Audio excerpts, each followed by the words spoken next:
જુઓ, ડીસામાંથી FM રેડિયોની શરૂઆત થઈ રહી છે. અહીંયા તમે જોઈ શકો છો, મનોજભાઈ અમારા મિત્ર છે, પોતે જ બનાવી રહ્યા છે. પણ આ જે મજૂર જોડે કામ કરાવવાનું હોય ને એ પોતે જાતે કરે છે. એટલે જાત જે અનુભવ છે ને એ બી લેવો જોઈએ જીવનમાં એકવાર, એટલે ખ્યાલ આવે. જોઈ રહ્યા છો ડીસા ખાતે FM રેડિયોની શરૂઆત થવા જઈ રહી છે ટૂંક સમયમાં. અને જોઈ રહ્યા છો અહીંયા ડીસા રિસાલા બજાર ખાતે મનોજભાઈ પોતે શરૂઆત કરી રહ્યા છે અને એ પોતે જાતે મહેનત કરી અને આ કામને સફળ બનાવવા માટેના પ્રયાસો કરી રહ્યા. અને આ આપણું પોતાનું કામ જાતે કરવું પણ જરૂરી છે, એટલે ખબર પડે જીવનમાં કેવા કેવા ઉતાર ચઢાવ આવે છે. શું કહેશો મનોજભાઈ, આ રેડિયો મિર્ચીની શરૂઆત ડીસામાં કરી રહ્યા છો, જાતે મથી રહ્યા છો?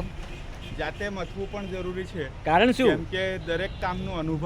હા. અને બીજી વસ્તુ કે માણસ સીધું જ્યારે મોટું બનવા જાય ત્યારે મેળ આવતું નથી. જમીનમાંથી જ્યારે ઊભા થઈએ ત્યારે એની મજા જ અલગ હોય છે. મનોજભાઈ, શું કહેશો, ડીસાવાસીઓને એક નવી પહેલ મળશે, નવા ગીતો, નવું ગુનગુનાટ સાંભળવા માટે મળશે? આમ તો સમગ્ર ડીસા વિસ્તારમાં આ બાબતમાં જે છે ઉત્સાહ અનેરો જ છે. અમે જ્યારથી ડીસાના નિવાસીઓને ખબર પડી કે ડીસાને FMની ભેટ મળી છે ત્યારથી બધા જ લોકો ઉત્સાહિત છે. આશા છે મને કે ડીસાના બધા જ લોકો આની સાથે જોડાશે અને ભરપૂર આમાં સહયોગ પણ કરશે અને આની ચાહના પણ કરશે. Thank you. અમારા તરફથી પણ બેસ્ટ ઓફ લક, કોંગ્રેચ્યુલેશન્સ, અભિનંદન ભાઈ Shri. Thank you. Madhuram FM અહીંયા ચાલુ થઈ રહ્યું છે. તમને ઉપરનું જે કામ બતાવ્યું, અને આજુ મધુરમ FMની ઓફિસ છે અને એના ઓનર છે મારા ખાસ મિત્ર છે મનોજભાઈ. મનોજભાઈ, આ ઓફિસ છે એમને? અહીંયા શું છે મનોજભાઈ? આ પ્રોડક્શન રૂમ રહે છે. જી જી.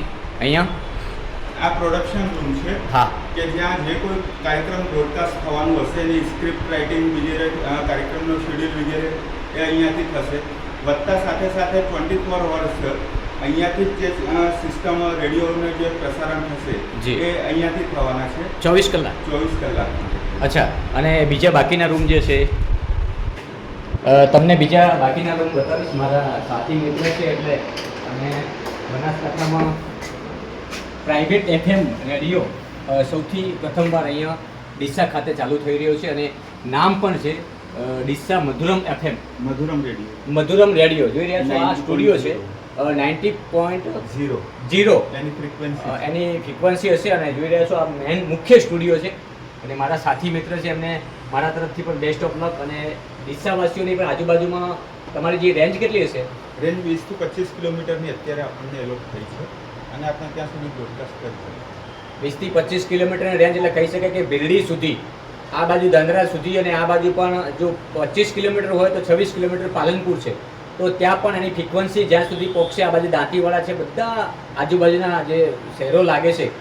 અને આગામી સમયમાં ફ્રીક્વન્સી વધારવાનું પણ પ્લાનિંગ હશે ને ભવિષ્યમાં? એ જેવું પછી રેડિયોના ચાહકોનો વિશ્વાસ રહેશે અને એમની ઉત્સુકતા જેવી રહેશે એ પ્રમાણે આગળ.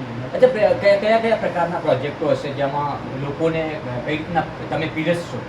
અમે મુખ્યત્વે જે છે જ્યારે આની સ્થાપનાનું જ્યારે અમારે ટ્રસ્ટી મંડળે અમારો વિચાર કર્યો ત્યારે મુખ્ય ઉદ્દેશ હતો એક અવેરનેસ. આપણે જાણીએ છીએ કે બનાસકાંઠા જિલ્લો એ પછાત જિલ્લામાં હજુ સુધી ગણાય છે. અહીંયા ભૂગર્ભ જળની જે છે સ્થિતિ ગંભીર છે, ખેડૂતોના પ્રશ્નો છે, સાથે સાથે અનેક એવા પ્રશ્નો છે કે જ્યાં હજુ સુધી લોકોમાં અવેરનેસ નથી કે જાગૃતતા નથી. એટલે અમે જ્યારે શરૂઆત કરવાનું વિચાર્યું ત્યારે અમારો મુખ્ય ઉદ્દેશ એવું હતું કે આના માધ્યમથી લોકોમાં જાગૃતતા આવે અને લોકો પોતાના અધિકારો અને કર્તવ્યો પ્રત્યે સજાગ બને. ચોક્કસથી મનોજભાઈ પહેલેથી જ ગ્રાહક સુરક્ષા સાથે જોડાયેલા છે, એટલે લોકોહિતના કામ માટે કાયમ માટે સદા પ્રેરણારૂપ બન્યા છે.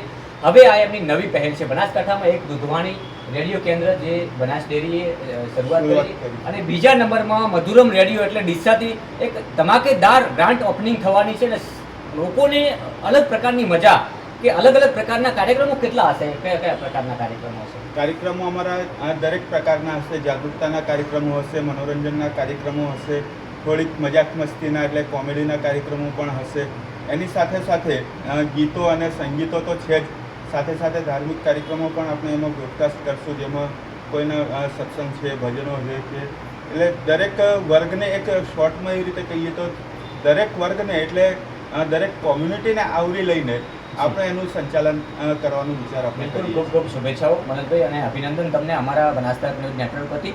આ હતા મારા મિત્ર મનોજભાઈ કે વર્ષોથી મારી સાથે જોડાયેલા છે, પરંતુ મળવાનું ક્યારેક ક્યારેક થતું હશે. આજે ઘણા સમય પછી મળ્યો છું, પણ ખૂબ આનંદ એટલે થયો કે પોતાનું રેડિયો સ્ટેશન બનાવી રહ્યા છે, કોઈ પણ મજૂર વગર જાતે કામ કરી રહ્યા છે. એ સૌથી મોટો સંદેશ છે કે તમે તમારું જ્યારે કર્તવ્યનિષ્ઠ તમે તમારી કામગીરી કરતા હો ને, એમાં તમારે પોતાને પણ પરોવાઈ જવું જોઈએ, અને ત્યારે જ તમે એમના સક્સેસફુલ અને ત્યારે જ તમે સફળ બનો છો. નમસ્કાર.